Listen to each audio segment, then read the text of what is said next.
자, 그럼 계속 이어서 수업하도록 하겠습니다. 전 시간에 저희 엠리스트 손글씨 이미지 가지고 왔고요.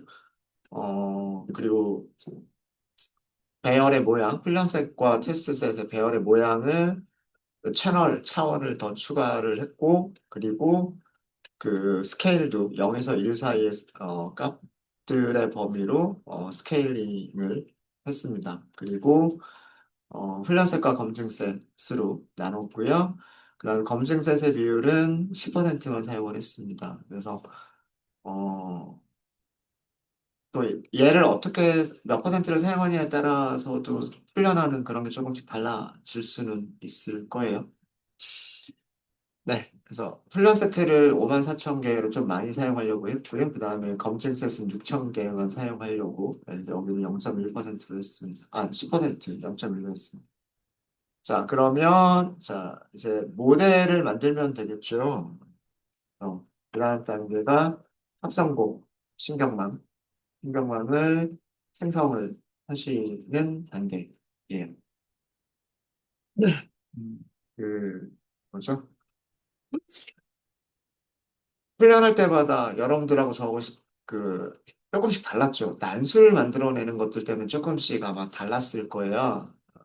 그게 넘파이에서 난수를 만들어내는 것도 있고, 그다음 텐서플로우 자체에서도 난수를 만들어내는 게 있고, 뭐 케러스에서 난수를 만들어내는 것도 있고, 그런데 그 케러스의 함수들마다 이 랜덤 스테이트와 같은 그런 변수를 가지고 있다면 함수들마다 전부 랜덤 스테이트 그 난수의 시드죠. 난수의 시드를 전부 다 똑같은 숫자로 맞춰주면 아마 항상 그 결과가 똑같이 저랑 똑같이 나올 수 있을 거예요.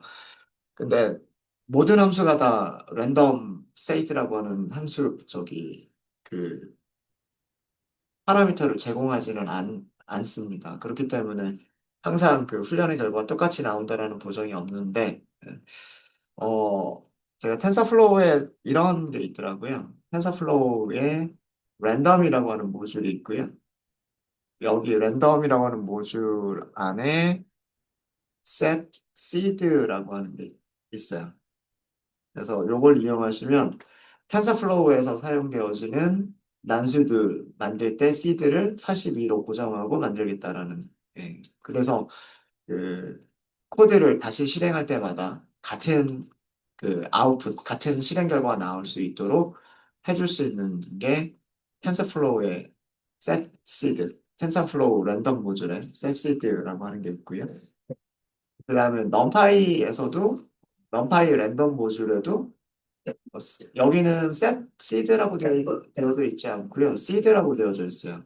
그래서 이렇게 하시면 이건 텐서플로우에서의 난수 생성 시드를 설정하는 거고 이거는 넘파이의 랜덤 시드를 설정하는 겁니다. 요거 숫자를 저랑 같은 숫자를 써주시면 그러면 아마 거의 비슷한 항상 똑같은 이렇게 결과가 나오게 된다고 하더라고요. 진짜로 그런지 모르겠는데 모르죠. 또 어떤 다른 시드를 사용하고 있는 그런 코드가 또 중간에 어디에 숨어 있을지 모르겠는데 일단은 텐서플로우의 랜덤 모듈과 넘파이의 랜덤 모듈 두 개의 시드를 설정을 해주면 그 아웃풋의 결과가 항상 거의 비슷하게 나온다라고 합니다. 모델을 먼저 만들게요. 자, 모델은 케라스에서 시퀀셜이라고 하는 클래스 생성자를 호출해 주시면 됩니다. 어, 시퀀셜을 먼저 만들고 그 다음에 거기다 add 하면서 하나씩 넣으실 수도 있고요. 아니면 여기에서 layers라고 하는 파라미터에다가 리스트로 넣어도 되죠. 그죠? 예. 요 방법을 한번 어, 요 방법을 한번 해볼게요. 이 방법으로. 자, 제일 처음에 우리가 넣어야 될 게 입력층이에요. 그죠? 입력층은 keras.input 이렇게 하시면 돼요. 그죠? input이라고 하시면 되고요. input에서는 shape, 배치 사이즈, dtype 이런 것들 넣어주시면 되는데 shape만 기본적으로 설정해 주시면 되겠죠? 그래서 파라미터 중에서 shape이라고 하는 파라미터를 우리 샘플 이미지가 어떻게 생겼냐면 height, width, channel 이렇게 생겼습니다. 그죠? 그래서 여기서 넣은 게 뭐냐면 얘가 제일 처음에 명칭을 넣은 거고요. 명칭을 넣은 거고. 두 번째 레이어는 우리가 무엇을 넣기로 했냐면 첫 번째 레이어라고 하는 게 더 적절하겠죠. 그림을 보시면 컨볼루션 2D를 넣기로 했어요. 입력으로 들어오는 게 28 곱하기 28 곱하기 1. 그래서 인풋을 요거를 만들어줄 거예요. 그 다음에 여기에서 28, 28, 아웃풋이 32가 나간다 그랬죠. 이 32라고 하는 숫자가 컨볼루션 2D의 필터 개수예요. 필터 개수. 그래서 두 번째로 넣어줄 거는 뭐냐면 헤라스, 레이어스, 컨볼루션 2D. 이거를 넣어주시는데 여기에 이게 필터 개수가 여기가 32가 들어가는 거예요. 이거는 아웃풋 모양을 보시고 이거를 결정을 하시는 거예요. 아까 그 그림에서 여기가 32라고 나와 있죠. 이게 필터의 개수만큼 아웃풋이 나오기 때문에 여기가 32라고 되어져 있는 거예요. 이걸 보고서 필터 개수를 정한 거. 그리고 문제에서 제가 커널 커널 사이즈죠. 커널 사이즈는 3으로 하기로 했어요. 3 곱하기 3으로 하기로 했죠. 그 다음에 패딩은 기본값이 밸리드예요. 밸리드를 사용하시면 이미지 사이즈가 줄어들죠. 근데 여기서는 이미지 사이즈 그대로 유지하기 위해서 same 패딩. 그 다음에 액티베이션 수가 있죠. 여기 보시면 액티베이션이라고 하는 파라미터가 있고요. 커널 이니셜라이저라고 하는 파라미터가 있어요. 요거 두 개의 값을 바꿔주게 됩니다. 액티베이션이 지금 none이라고 되어져 있는데 여기를 제가 문제에서 렐루를 쓰겠다라고 했죠. 그 다음에 커널 이니셜라이저는 글로롯 유니폼이라고 되어져 있어요. 자, 이거는 뭐냐면 일단은 코드를 먼저 완성하고 말씀을 드릴게요. 액티베이션 이거를 렐루 이렇게 쓰시면 되고요. 그 다음에 커널 이니셜라이저 하고서 여기를 제가 뭘로 하기로 했냐면 해, 허라고 읽는다고 합니다. 노멀. 네, 사람 이름이에요. 중국 사람인 것 같아요. 중국인인 것 같아요. 자, 여기 다음 레이어도 들어가야 되니까 쉼표를 넣을게요. 자, 이게 무슨 뜻이냐면은요, 활성화 함수의 의미는 아시죠? 활성화 함수의 의미는 입력들이 여러 개가 들어왔을 때, 선형 회계식을 만들고, 그 다음에 여기에서, 비선형 함수를 거쳐서 그 입력값들이 나갈 수 있도록 해주는 게 이게 액티베이션 함수예요. 그죠? 음. 이진 분류에서는 시그모이드 사용하시면 돼요. 네? 그다음에 다중 클래스 분류에서는 소프트맥스를 출력층에서 사용하시면 되고 렐루라고 하는 함수는 어떻게 생긴 거냐면 0보다 작을 때는 출력이 0, 그다음에 0보다 클 때는 그냥 그대로 x값 그대로 출력을 y로 내보내는 거 이게 렐루 함수예요. 렐루 함수. 그래서 그 가중치들을 이 커널에 있는 가중치들을 다 곱해서 합성곱을 했을 때 그 합성곱의 결과가 0보다 큰 숫자가 나오면 그 값 그대로 내보내고 0보다 작은 숫자가 나왔을 때에는 0으로 내보내겠다. 그래, 그런 함수가 렐루 함수예요. 렐루 함수. 액티베이션은 이해가 되시죠? 그 다음에 커널 이니셜라이저라고 하는 게 있는데 이거는 말 그대로 커널을 초기화해주는 함수란 뜻이에요. 커널을 초기화해주는 함수란 뜻인데, 이게 무슨 뜻이냐면, 우리 이미지가 있었고요. 이 이미지에 합성곱을 해주는 필터가 있었죠. 이 필터에 이 각각 들어가는 값들, 이거 다 합친 거, 이거를 커널이라고 부른단 말이에요. 이거를 커널이라고 불러요.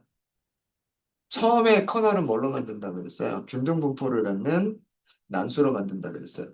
어제 그 합성곱 신경망에서 컨볼루션 필터 시각화해 봤고, 컨볼루션 결과를 시각화해 보면서 그 훈련이 되지 않은 컨볼루션 레이어에서는 이 안에 있는 값들이 히스토그램 그려봤죠, 우리. 히스토그램 그렸을 때 거의 뭐 이런 식으로 나오지 않았어요? 그죠?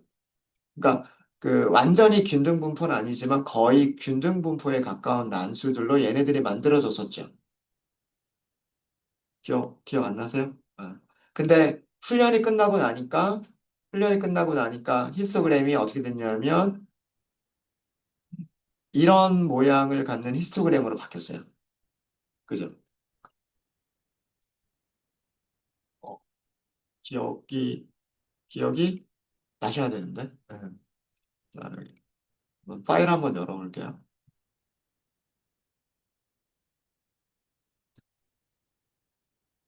그 시각화 부분에 있을 거예요. 자, 학습되지 않은, 그러니까 시퀀셜 만들고, 그 다음에 컨볼루션 트리만 딱 연결을 딱 했죠. 그럼 여기서 필터 32개가 생길 거잖아요.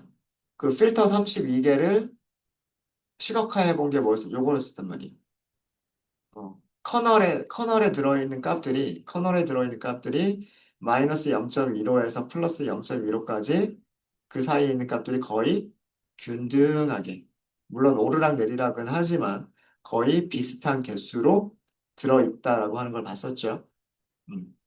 그런데, 어, 그 훈련이 끝난 모델, 위쪽에서 훈련이 끝난 모델을 먼저 그렸었어요. 훈련이 끝난 모델을 보시면 이 커널에 있는 값들이 0에서 마이너스 0.5에서 플러스 0.5 사이에 대부분의 값들이 몰려 있고 여기에서 종 모양의 분포를 갖는다 그랬죠. 왼쪽으로 약간 좀 치우쳐진 이런 분포를 갖는다 그랬어요. 그러니까 신경망이라고 하는 게 뭐냐면 합성곱 필터들이 여러 개가 있는데 여기 있는 값들을 커널 값들을 일단은 균등분포의 균등분포의 난수들로 만들어 두고 에포크를 실행하면서 반복을 하면서 좋은 예측값들이 나올 수 있도록 이 합성곱할 때 곱해지는 숫자들을 웨이트들을 찾아가는 과정이라고 말씀을 드렸었었죠. 그래서 최종적으로 훈련이 끝난 모델에서의 가중치는 이런 모습이 된다라고 말씀을 드렸었어요. 기억나시죠? 기억나시죠? 이 난수를 어떻게 만들어 줄까라고 하는 처음에 그러니까 훈련하기 전에 필터의 커널에 있는 값들을 난수로 만들어야 되잖아요. 그 난수를 만들어 주는 함수 이름인 거예요. 함수 이름인데 여기에 기본값은 글로럿이라고 되어 있죠. 유니폼이라고 되어 있어요. 글로럿 유니폼이라고 되어 있습니다. 앞에는 어떤 알고리즘 이름인 거고요. 균등 분포를 이용해서 난수를 만든다라는 뜻이에요. 그러니까 완전히 균등하진 않지만 글로럴 유니폼이라고 하는 그런 분포를 갖는 난수들로 커널에 있는 난수값들을 만든다는 뜻이고 얘는 그 제가 이름을 정확하게 기억 못 하겠는데 이게 아마 성일 거예요. 거의 중국계인 것 같아요. 허라고 읽더라고요. 제가 어떤 책을 찾아보니까. 그 사람의 논문에서 난수를 균등분포로 만들지 말고 다른 방식으로 만들면 훈련의 속도가 빨라진다라고 하는 논문을 쓴 게 있어요. 그래서 이 사람이 생각한 알고리즘으로 난수를 만들어내는 거예요. 그래서 아마 시작하기 전부터 균등분포의 난수들로 커널이 이루어지는 게 아니라 그래서 아마 노멀이기 때문에 정규분포 비슷한 그런 값이 아닐까라는 그런 생각이 있기는 있는데 예, 그런 값으로 얘네들을 초기화한다라는 그런 의미예요. 그런 의미입니다. 그래서 얘를 바꾸게 되면 훈련 속도가 어떻게 될까? 요것도 한번 보려고 이걸 한 거예요. 그래서 그 신경망의 속도를 빠르게 하는 방법들 중에 하나가 옵티마이저를 잘 선택하는 게 있고요. 또 하나가 초기화 전략을 잘 선택을 한다라고 하는 것도 그 신경망의 훈련 속도를 빠르게 할 수 있는 방법 중에 하나인데 초기화 전략을 선택한다라고 하는 부분이 바로 이 부분이에요. 어, 어떤 초기화 전략들이 있는지, 어떤 초기화 이니셜라이즈들이 있는지라고 하는 거는 이 문서를 보세요. 문서 보시면 뭐 유니폼, 노멀 뭐 이런 식으로 글로럿, 히, 허 뭐 이런 식으로 그 사용할 수 있는 커널 이니셜라이저들의 그 종류들이 문서에 있으니까 이것도 일종의 하이퍼 파라미터라고 생각하시면 될 거예요. 얘네들을 바꿔가면서 훈련을 해보는 거죠. 훈련을 해보는 거. 그래서 컨볼루션을 이렇게 첫 번째, 얘가 첫 번째 합성본이에요. 여기가 어, 첫 번째, 첫 번째 합성곱이고요. 합성곱이고, 자, 그 다음에 두 번째, 그 다음 레이어가 풀링 하기 전에 다시 한번 컨볼루션을 한다라고 했죠.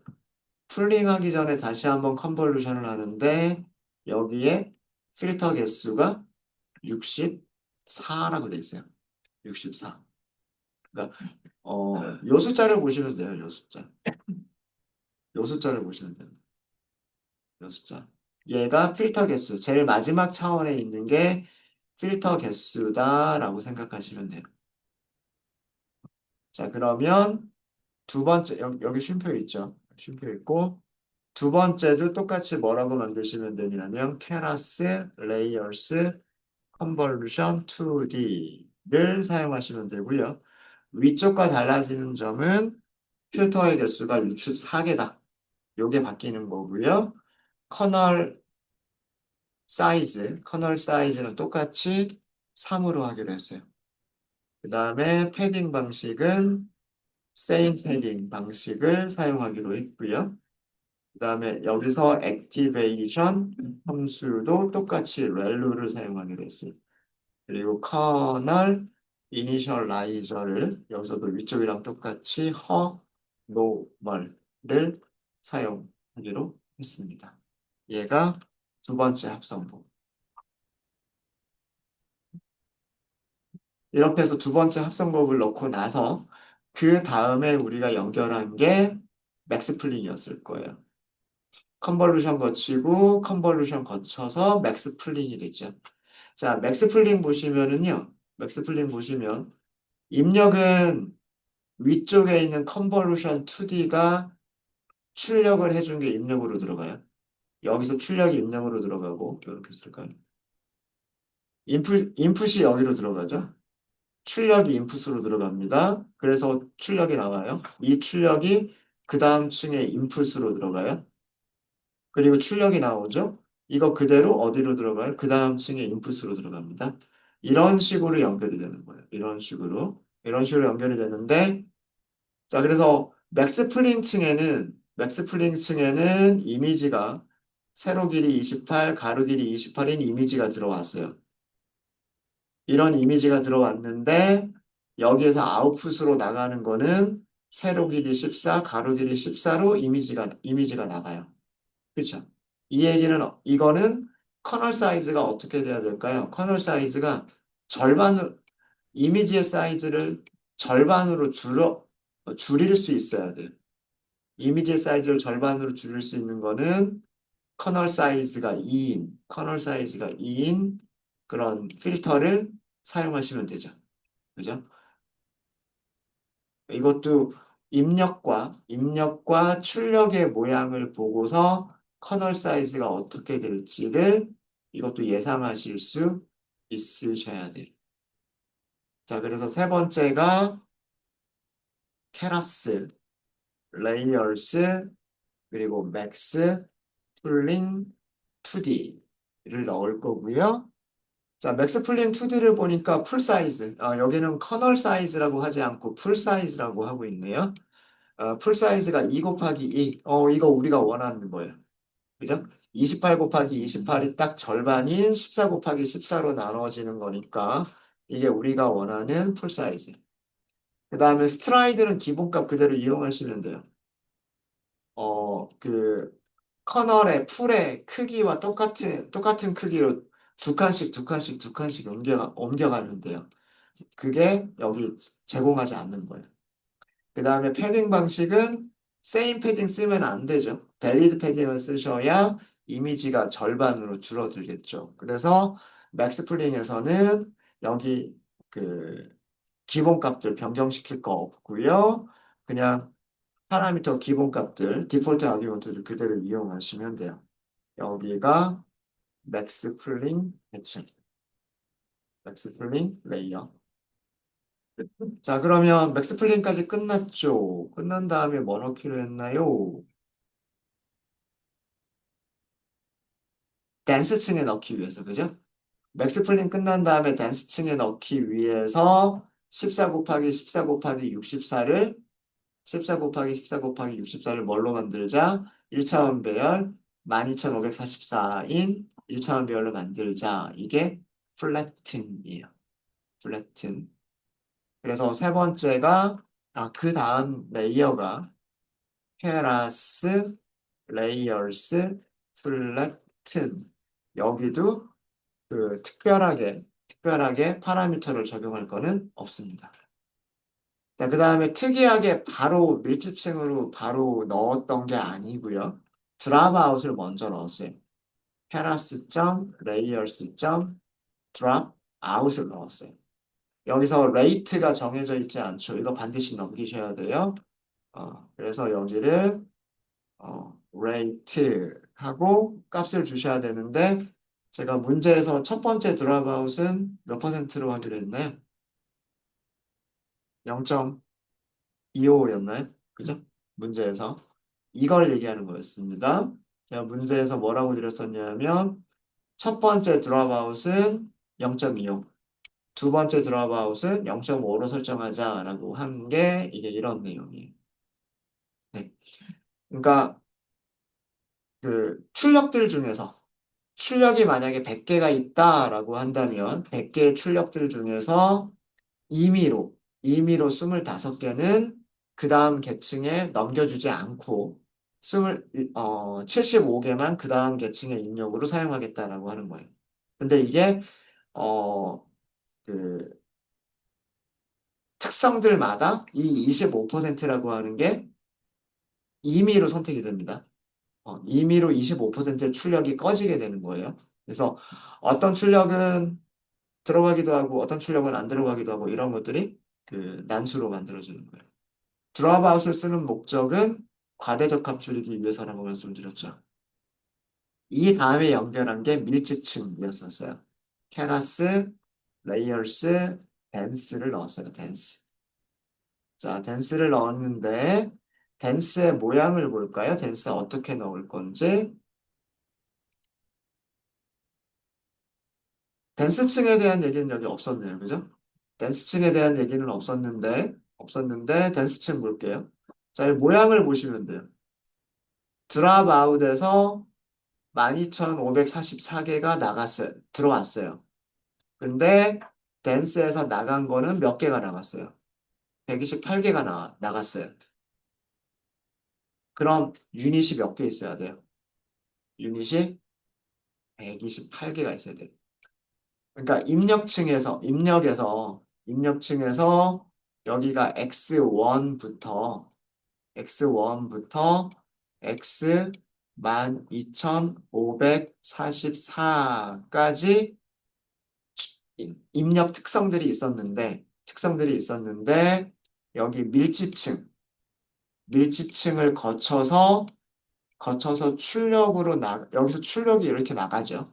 음, 합성 서메이션을 하고 서메이션을 하고 그 다음에 활성화 함수를 거치고 그렇게 해서 이렇게 출력들이 나올 거잖아요.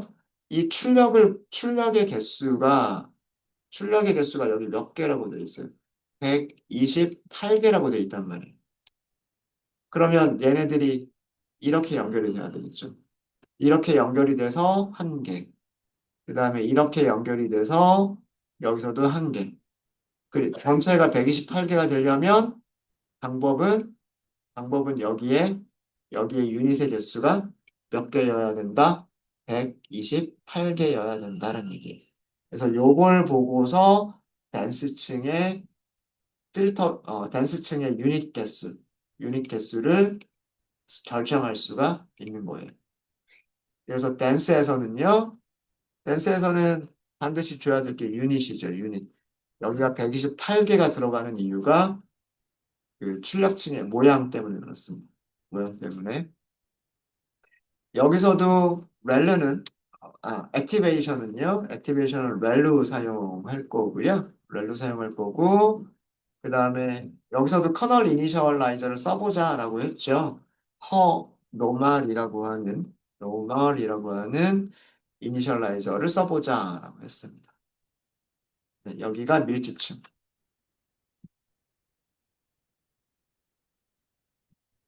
자, 그 다음에 출력으로 들어가기 전에 한 번 더 드랍아웃을 하죠. 그래서 케라스, 레이얼스, 드랍, 아웃. 여기서의 레이트는 더 많이 꺼버렸죠. 0.5 하고서 더 많이 꺼버렸어요. 그런 다음에 마지막으로 있는 게 출력층인데 출력층도 댄스로 만드셔야 돼요. 그리고 여기는 유닛 개수가 10개라는 거 아셔야 돼요. 10개의 확률이 나와야 되기 때문에 10개라는 거 아셔야 되고 액티베이션은 여기서는 소프트맥스. 자, 여기서는 커널 이니셜라이저가 필요해요? 필요하지 않아요? 필요하지 않습니다. 음. 마지막 댄스층은 그 나가야 되는 값들만 있으면 되기 때문에 여기서는 커널 이니셜라이즈를 지정하지 않습니다. 저는 이렇게 해서 이렇게 하시면 모델이 만들어질 거예요. 모델을 생성하는 거는 그렇게 오래 걸리지 않아요. 훈련시키는 게 오래 걸리는 거지. 자, 그래서 모델의 서머리를 보도록 하겠습니다. 자, 볼까요? 컨볼루션, 맥스플링, 플래튼, 드롭아웃, 댄스, 드롭아웃, 그 다음에 댄스. 이렇게 만들어진 형식입니다. 그렇죠? 자, 그 다음에 파라미터 개수들 볼게요.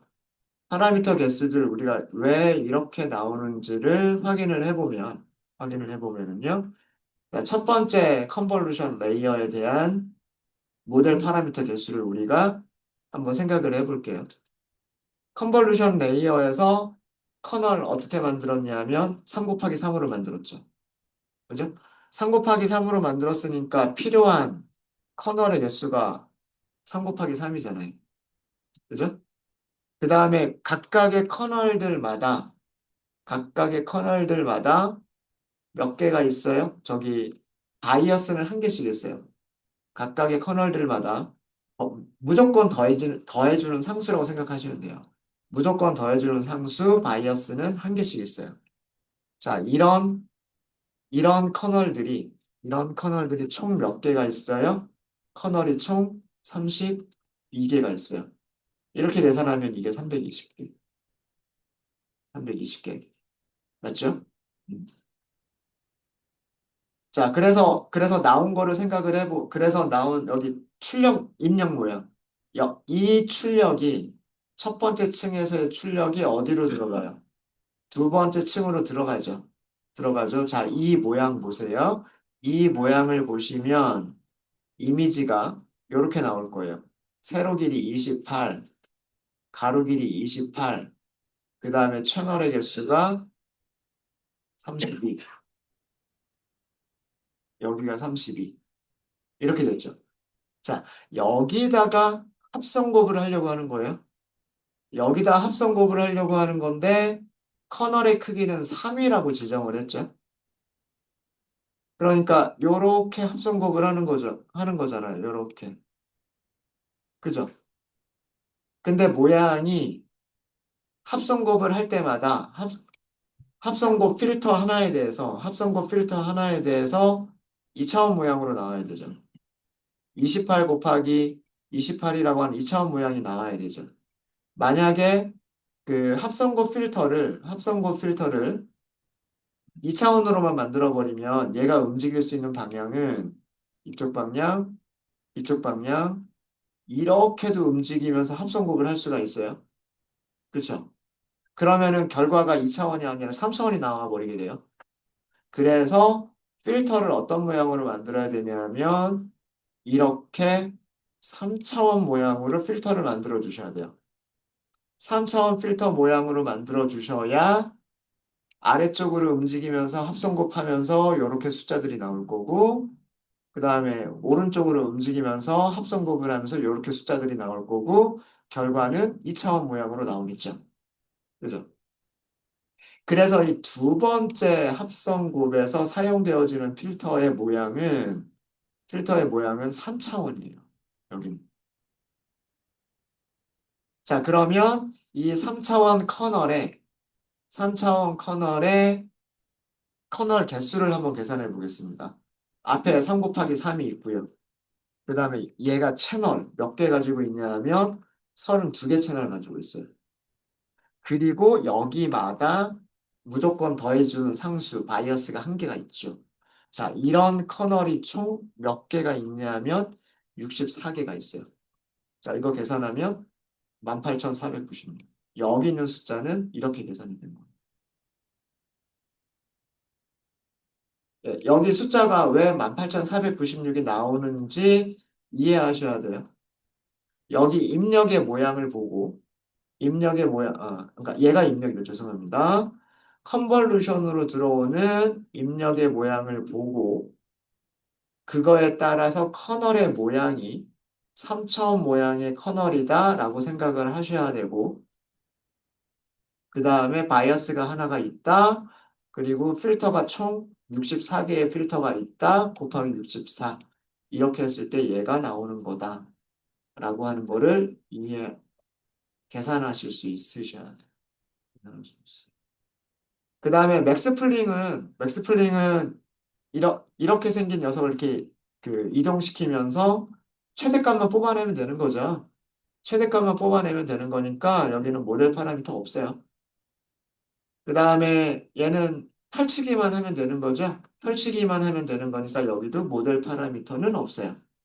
모델 파라미터는 없는데 자 여기서 왜 플래튼에서 아웃풋이 이렇게 나오느냐 이것도 이해하실 수 있으셔야 됩니다. 네. 자, 플래튼으로 들어가는 입력은 얘가 입력으로 들어가요. 얘가 입력으로 가서, 그러니까 3차원 배열이 들어가는 거잖아요. 예. 14 세로 길이 14, 가로 길이 14, 그 다음에 채널 값이 64인 이런 그 입력이 들어갔단 말이에요. 이미지 세로가 14, 이미지 가로가 14, 채널 64개의 채널을 가지고 있는 인풋. 근데 이런 3차원을 어떻게 하겠다? 그냥 1차원으로 쭉 펼치기만 하겠다. 이렇게 한 거잖아요. 그러면 1차원으로 펼쳤을 때 총 원소의 개수는 14 곱하기 14 곱하기 64 아닌가요? 그죠? 이 3차원 배열 안에 들어있는 모든 원소의 개수는 14 곱하기 14 곱하기 64잖아요. 1차원 별로 펼쳤을 때 원소의 개수가 14 곱하기 14 곱하기 64가 돼야 되죠. 그래서 여기가 12,544. 아웃풋 모양 이해되시죠? 그죠? 어떤 인풋이 들어갔으니까 그거를 펼쳤을 때 아웃풋이 몇 개가 나올 거다? 이거 이해되셔야 돼요. 자, 그 다음에 드랍아웃. 드랍아웃은 그냥 임의로 출력을 꺼버리기만 하는 거기 때문에 그 출력의 모양도 바뀌지 않고 그 다음에 그 훈련하는 모델 파라미터도 없습니다. 없고요. 자, 그 다음에 중요한 게 댄스층. 댄스층이에요.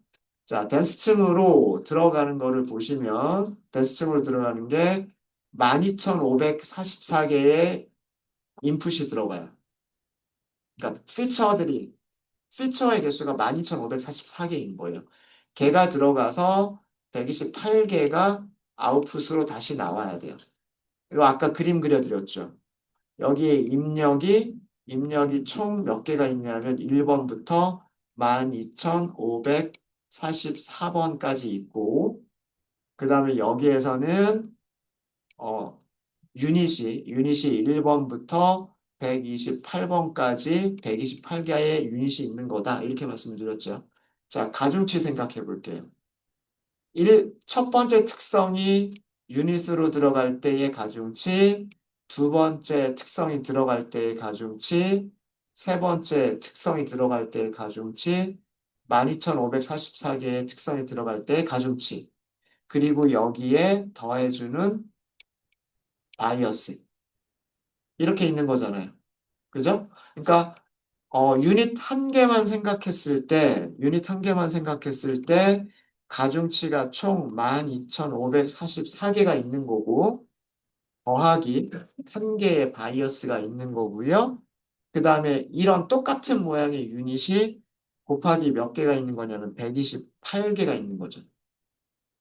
맞아요? 음. 지금 여기까지의 계산은 모든 피처들이 요 한 개의 유닛으로 들어갔을 때에 필요한 파라미터만 생각을 한 거죠. 이런 게 몇 개가 있어야 되면 128개가 더 있어야 된단 말이에요. 그래서 곱하기 128을 했더니 16만 5,760. 아, 100만인가요? 5,760이니까 10만, 100만이군요. 160만 5,070 5,760. 읽기도 힘들다. 요런 개수가 생기는 거예요. 이 개수가 생긴 겁니다. 이해되셨죠? 되셨죠? 그 다음에 드랍아웃은 모델 파라미터 없고요. 자, 이제 마지막으로 연결되는 게 댄스인데, 여기에 128개가 있죠? 댄스에는 1번부터 10번까지가 있어요. 자, 이것도 마찬가지. 첫 번째 출력이, 두 번째 출력이, 128번째 출력이, 이렇게 들어가겠죠. 그죠? 그러니까 여기서는 가중치가 128개의 가중치가 있고 바이어스가 1개가 있고 그리고 유닛은 10개가 있으니까 요거 계산해주면 1290개. 이렇게 모델 파라미터들의 개수가 결정이 되는 겁니다. 요거 계산하시는 방법, 그러니까 신경망이 생긴 모습을 보시면서 컨볼루션의 필터는 이런 모양으로 생길 거고, 그러면은 커널 사이즈가 어떻게 되고, 모델 파라미터 개수가 몇 개다. 요게 계산이 되셔야 돼요. 그래서 여기 보시면 총 파라미터들만 저장했을 때 메모리가 몇 메가가 필요하냐면 6메가가 필요하다라는 게 나와 있어요. 네. 파라미터 하나를 실수 타입이라고 생각을 하고 실수 타입 중에서도 만약에 32비트 실수다, 64비트 실수다, 뭐 실수의 타입이 좀 다르긴 하겠지만, 실수 한 개를 저장할 때 뭐 32비트를 사용하고 32비트짜리 실수가 요만큼 개수가 필요하다라고 하면 필요한 메모리 바이트가 계산이 될 거예요. 요 메모리도 한번 계산을 해볼까요?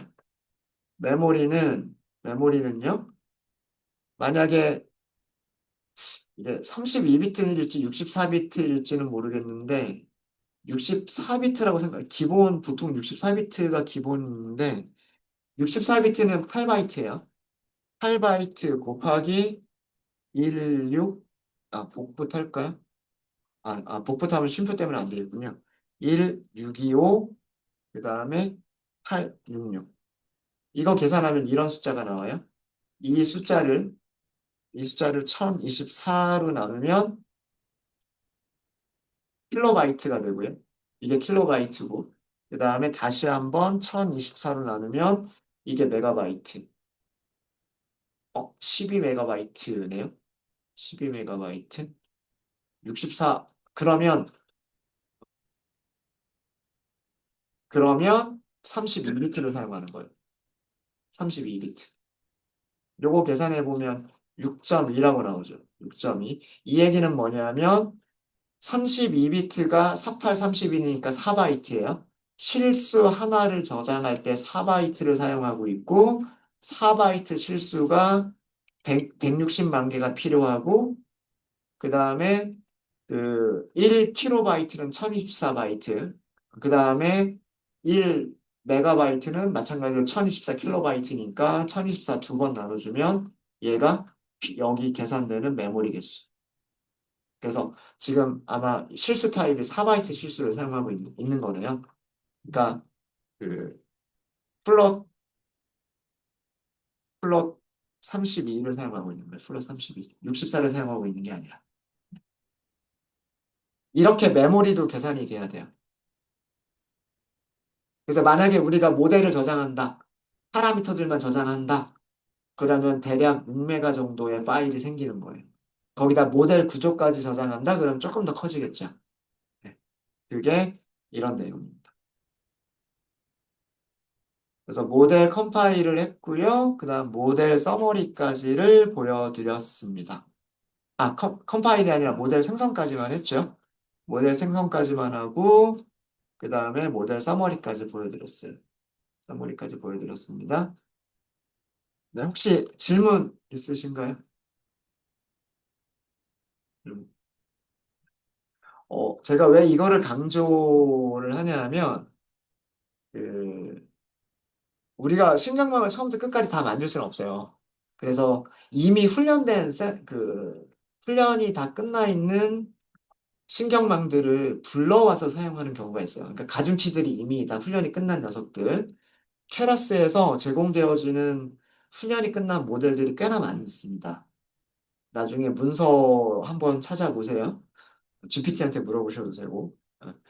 그 케라스에서 이미 훈련이 끝나 있는 그런 그 모델들이 많은데 걔네들 불러왔을 때 서머리 볼 수 있을 거잖아요. 가중치 볼 수 있을 거잖아요. 그러면 우리가 인풋을 어떤 모양으로 넣어야 그 모델을 사용할 수 있을까? 이런 것들 결정이 되는 거예요. 그러니까 그 만약에 이미지를 분류하는 훈련이 끝난 모델이 있는데 그 모델이 이미지 사이즈가 예를 들어서 640 곱하기 640의 컬러 이미지를 가지고 훈련이 끝나 있다.